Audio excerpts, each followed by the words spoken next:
Hello everyone, कैसे हैं आप सब। एक बार पुनः शिव कोचिंग क्लासेस पर स्वागत है। क्लास 11th केमिस्ट्री में आज हम बात करेंगे न्यूट्रॉन की खोज, जो कि काफी महत्वपूर्ण है। पहला क्वेश्चन बनता है, न्यूट्रॉन की खोज किसने की? तो चैडविक ने की। कब की बच्चों? तो 1932 में। इसके पहले कैथोड किरणों की खोज हुई, जिससे इलेक्ट्रॉन की पुष्टि हो गई। फिर एनोड किरणों की खोज हुई, जिससे प्रोटॉन की पुष्टि हो गई। काफी उसके 30-40 वर्ष बाद की बात है ना, चैडविक। क्योंकि भाई ये आप लोगों को पता होगा कि 1889-85 के बीच में सारा कैथोड एनोड का खोज हो गया था।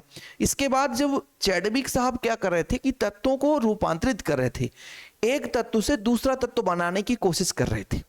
देखो, तत्वांतरण मतलब होता है कि तत्वों को कृत्रिम रूप से रूपांतरण, एक तत्व से दूसरे तत्व का निर्माण कर रहे थे। तब उन्होंने बोला कि ऋणावेशित धनावेशित कण तो है ही है, इसके साथ एक ऐसा भी कण है जो उदासीन है, जिसका द्रव्यमान लगभग प्रोटॉन के द्रव्यमान के बराबर होता है। चैडविक साहब ने क्या करा कि भाई अपने प्रयोग में क्या कर रहे थे, वो तत्वों का क्या कर रहे थे, रूपांतरण कर रहे थे। ठीक है, तब उन्होंने देखा कि कुछ ऐसे भी कण प्राप्त होते हैं, कुछ ऐसे भी कण प्राप्त होते हैं जिनका द्रव्यमान लगभग प्रोटॉन के द्रव्यमान के बराबर है। हाँ, लेकिन उसमें किसी प्रकार का कोई आवेश नहीं होता। यही खोज हो गया उनके, है ना, न्यूट्रॉन की, चैडविक द्वारा। क्लियर? चलिए, तो सन 1932 में कृत्रिम तत्वांतरण, तत्वांतरण का मतलब तत्वों का एक रूप से दूसरे रूप में कृत्रिम रूप से बनाना।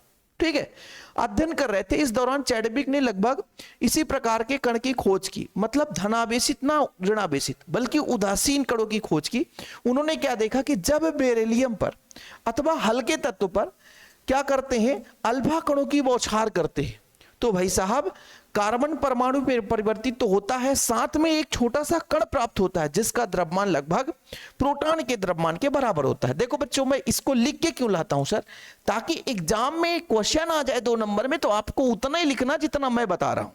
अब यहां पर बात करते हैं, जैसे उन्होंने कहा बेरिलियम पर ही हम बात करते हैं। बेरिलियम का परमाणु क्रमांक 4 होता है, परमाणु द्रव्यमान आपका 9 होता है। इस पे हल्के नाभिक यानी अल्फा कण, अल्फा कण हम किसको मान के चलते हैं बच्चों? हीलियम को। हाइड्रोजन हीलियम, हीलियम का परमाणु क्रमांक 2, परमाणु भार 4। ये उन्होंने बौछार की, क्या करी? बौछार करी, तो कार्बन मिला। कार्बन का परमाणु क्रमांक कितना होता है? 6। परमाणु भार कितना है? 12। अब देखो जरा, 2 4 6, नीचे वाला तो ठीक है, और ऊपर 9 4 13 होता, तो एक कहां गया? तो बोले भैया एक ऐसा कण भी मिल रहा है जिसका द्रव्यमान लगभग प्रोटॉन के द्रव्यमान के समथिंग होता है। देखो ना, प्रोटॉन के द्रव्यमान के लगभग समान होता है, लेकिन उन्होंने ये बताया कि ये उदासीन है। उदासीन कैसे पुष्टि हुई? जैसे मान लीजिए कोई कण है, उसके आसपास विद्युत क्षेत्र लगा दिया, तो ना तो वो ऋणावेशित प्लेट की ओर जा रहा है, ना तो धनावेशित प्लेट की ओर जा रहा है, मतलब उदासीन है। अर्थात उसके पास विद्युत क्षेत्र या चुंबकीय क्षेत्र लगाने पर, आरोपित करने पर उसमें किसी प्रकार से विक्षेप ना हो, किसी प्रकार से परिवर्तन ना हो, तो इसका मतलब है वो उदासीन है बच्चों। क्या है? उदासीन है। तो न्यूट्रॉन की खोज, क्लियर? इतना ही आप लोगों को लिखना है। ठीक है, चलिए इसके गुण के बारे में बात करते हैं। उन्होंने बताया उदासीन है, इसमें किसी प्रकार से कोई आवेश नहीं है। इसका संकेत रूप N01, ये संकेत है उसका। ठीक है, विलगित अवस्था में न्यूट्रॉन अस्थायी रहता है, जब टूटता है किसी से तो अस्थायी रहता है, मतलब स्वतंत्र अवस्था में नहीं रह सकता कि किसी से टूटकर अलग हुआ है। जैसे यहां पर बेरिलियम पर अल्फा कण की बौछार करी, तो ये जो आपका ये अस्थायी है, इसको स्थायी होने के लिए किसी के साथ जुड़ना पड़ेगा, तो ये अस्थायी रहता है विलगित अवस्था में। न्यूट्रॉन चुंबक या विद्युत क्षेत्र से अपने पथ से विचलित नहीं होता है। बताया ना, विद्युत क्षेत्र या चुंबकीय क्षेत्र लगाओगे वो विचलित नहीं होता है, तभी तो उसको पता चला कि भाई इसमें किसी प्रकार से कोई आवेश नहीं है, इसलिए विचलन नहीं होता, मतलब ये उदासीन है। इसकी वेदन क्षमता उदासीन होने के कारण अधिक होती है, क्योंकि भाई देखो, जो धन ऋण है ना, जो लालची होता है कहीं भी इधर उधर झुक सकता है, लेकिन जो लालची नहीं होता वो कहीं झुकने का नाम ही नहीं लेता। वो बोलता हम सीधे ही चलेंगे, हमें कोई गम नहीं है ना। तो ये व्यक्ति ऐसा ही है भाई, न्यूट्रॉन ऐसा ही है, इसे किसी से लालच नहीं है, तो ना तो धन को ना तो ऋण को कहीं वो आकर्षित नहीं होता, इसलिए वो तेजी से भेदन क्षमता रखता है। ठीक है, स्वतंत्र न्यूट्रॉन 6 प्रोटॉन इलेक्ट्रॉन में होता है। देखो, स्वतंत्र न्यूट्रॉन का 6 प्रोटॉन एवं इलेक्ट्रॉन में होता है तथा ऊर्जा उत्सर्जित करते हैं। न्यूट्रॉन की त्रिज्या 10⁻−13 सेंटीमीटर, मीटर में बदलोगे 10⁻−15 मीटर, ये हो जाएगा। क्लियर? तो ये गुण आप लोगों को तैयार करना, वैसे भी गुण आप लोगों से आसानी से बन जाएगा कि भाई ये विद्युत रूप से उदासीन है ना, विद्युत क्षेत्र चुंबकीय क्षेत्र से कहीं भी ये, है ना, प्रतिकर्षित आकर्षित नहीं होता, विचलित नहीं होता है। इसका संकेत ये आपका है ना, ये अस्थायी होता है, ठीक है। ये चीज आप लोग, इसका त्रिज्या इतना होता है 10⁻⁻13 सेंटीमीटर। तो ये आप लोगों को गुण तैयार कर लेना है।